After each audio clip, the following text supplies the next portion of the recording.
नमस्कार, मैं सत्येंद्र शर्मा। चुनावी यात्रा में यहाँ इन खबर की टीम पहुंच चुकी है टोंक जिला आपको बता दें कि कांग्रेस का गढ़ माना जाता है। सचिन पायलट यहाँ से मौजूदा विधायक हैं और राजस्थान की राजनीति में सचिन पायलट का एक अहम रोल रहा है। ऐसे में हमारे साथ एक बाबा मौजूद हैं। कई सारे चुनाव इन्होंने देखा है और इस समय के चुनाव में और इस समय के राजनेता में और पहले ज़माने के राजनेता और चुनाव में क्या अंतर है, हम इन्हीं से बात करते हैं। आपको बाबा क्या लग रहा है जो मौजूदा समय की राजनीति है और आपने जो अपने समय की राजनीति देखी है उस पर क्या विचार है आपका? आज के लड़के हैं ना जो राजनीति को कम जानते हैं, जातिवाद, धर्मवाद, ऐसे बात पे चलते हैं। पहले देश के ऊपर हर चीज़ उसके ऊपर थोड़े जानकार भी थे, हर चीज़ से अनुभव भी था उनको। आज के लड़कों को अनुभव नहीं है। कल कार्यकर्ता के रूप में आज हर आदमी टिकट मांगता है। पहले जो पार्टी चुनाव देती थी वही लड़ता था। आज मुझको टिकट नहीं मिला, मैं नाराज हो गया। सब टिकट का खेल है। सब टिकट का खेल है, पैसे कमाने का खेल है आज। यानी पहले की राजनीति जनता के लिए समर्पित थी, आज की राजनीति सिर्फ पैसा कमाने का एक धंधा बन गया है। बस यही बात है।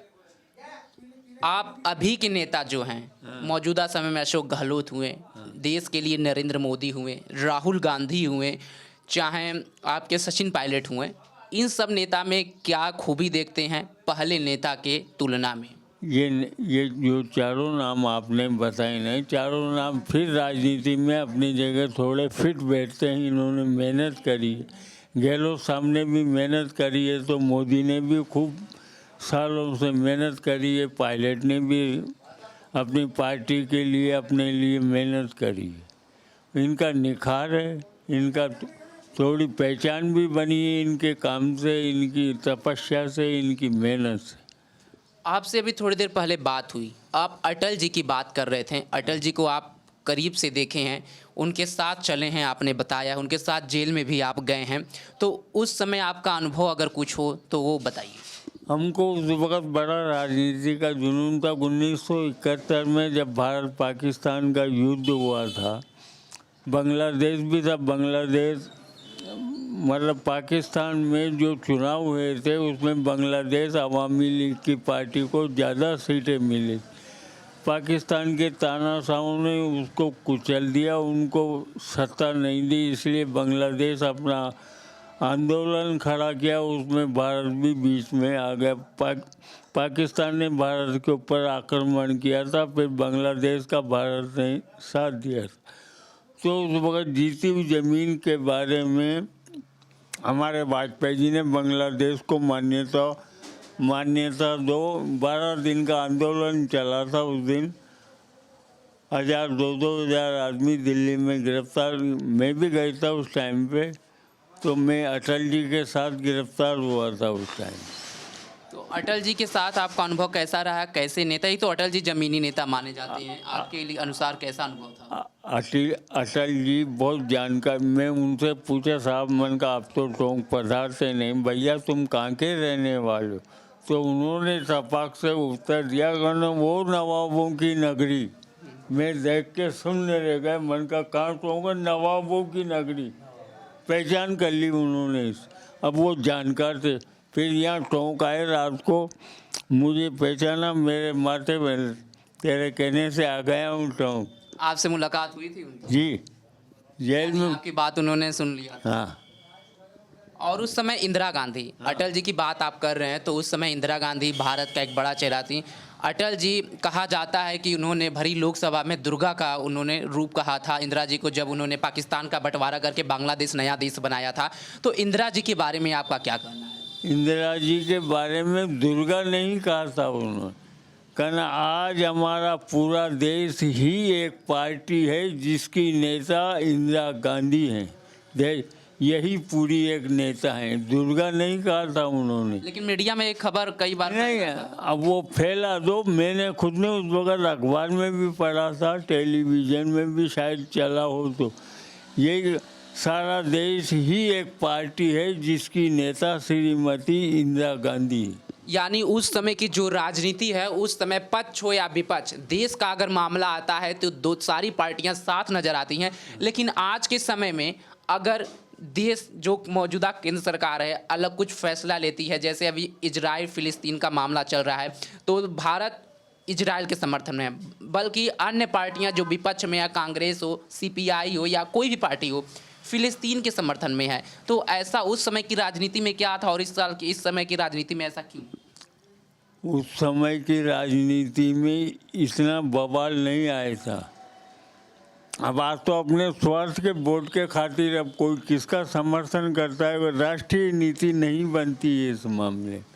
जबकि देश का कोई भी प्रधानमंत्री कहे तो उस पर विचार, जैसे राहुल गांधी ने इसको अमेरिका में पूछा गया था, भाई इसकी यूक्रेन और रूस की नीति करना, जो हमारे देश की नीति है वो सही नीति है, उसने वहाँ पे ये बोला था। तो मुझको भी अच्छा लगा, एक राहुल गांधी ने यहाँ पर ये समझदारी बताई। लेकिन अभी देश में कांग्रेस पार्टी ऑफिशियली रूप से फिलिस्तीन का समर्थन कर रही है, इजराइल का ना करके, और भारत सरकार इजराइल का समर्थन कर रही है। यहाँ पे सत्ता पक्ष ने केवल इस बात का समर्थन किया है कि आतंकवादियों ने इजराइल के बेगुनाहों को 274 आदमियों को मारा है, इस बात का विरोध किया है सरकार ने। आप उस जमाने से देख रहे हैं, उस जमाने आप करते क्या थे, कुछ आप बताएंगे? मैं साहब ठेला लगाता था, मूंगफली, कचौरी, पतासी, मजदूरी करता था, और आज भी मैं मजदूरी ही कर रहा हूँ। फिर अटल जी से मुलाकात कैसे हो गई आपकी? अटल जी तो वो जेल में गए थे, बांग्लादेश को मान्यता दो, शेख तो मुजीब। आप उस समय क्या कर दिए थे कि आपको भी जेल में ठूस दिया गया? नहीं, हम उनके साथ गिरफ्तारी दिए थी ना। अच्छा, उनके समर्थन में गिरफ्तार? हाँ, 9 अगस्त 1971 ये तारीख थी हमारी। और किसी जो पुराने नेता हों, जैसे कि अपने मनमोहन सिंह जी जो पूर्व प्रधानमंत्री हैं? अच्छे आदमी है Manmohan, doctor Manmohan, economic master है वो, बहुत अच्छा लीडर है, इसमें कोई दो राय नहीं। वित्त मंत्री रहते हुए भारत का इतिहास बदल दिया।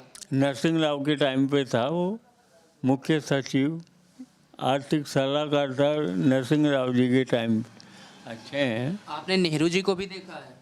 नेहरू जी को आंखों से नहीं देखा था, परंतु उस टाइम पे उनको अखबारों में पढ़ते थे, पहले इतने थोड़ी थे टेलीविजन और ये।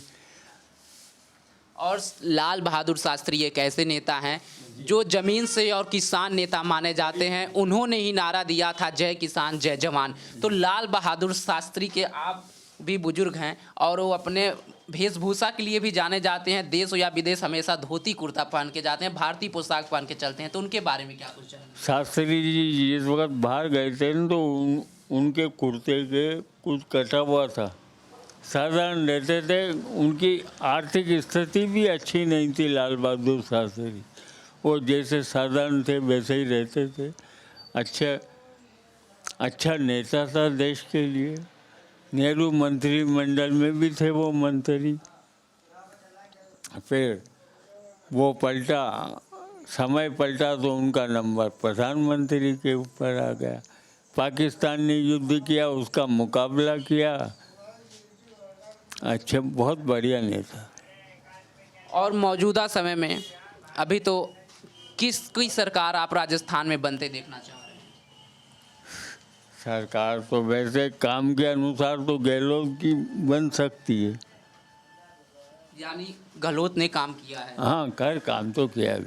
और केंद्र में किसकी सरकार देखना चाहते हैं? अब केंद्र का चुनाव आने तो राजस्थान चुनाव के बाद उसी का नंबर है। हाँ, राजस्थान एक तरफ इसे सेमीफाइनल माना जा रहा है। हाँ, वो तो सेमीफाइनल है। आइडिया लगाते हैं, संकेत मिलते हैं। अब पहले भी चुनाव हुए थे, पहले स्टेट में कौन जीता, सेंटर में कौन जीता।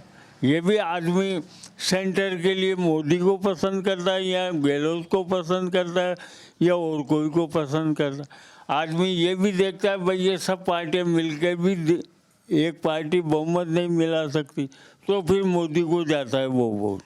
आप बात कर रहे हैं मोदी की, लेकिन राजस्थान में बीजेपी का ऐसा क्या कारण है कि प्रधानमंत्री मोदी का चेहरे पे चुनाव लड़ रही है? अब ये हर जगह ही वो तो पहले भी इंदिरा गांधी के चेहरे पे वोट मिलते थे। यानी जो कांग्रेस आरोप लगाती है कि हर जगह मोदी मोदी बीजेपी कर रही है हर राज्य चुनाव में, तो कांग्रेस अपने जमाने में इंदिरा गांधी को लेकर चल रही है। चलती थी। भाई विपक्ष कोई भी हो, अब आरोप प्रत्यारोप तो राजनीति, अब उनको भी 1 घंटे का भाषण तो देना पड़ता, कुछ न कुछ तो बोलेंगे।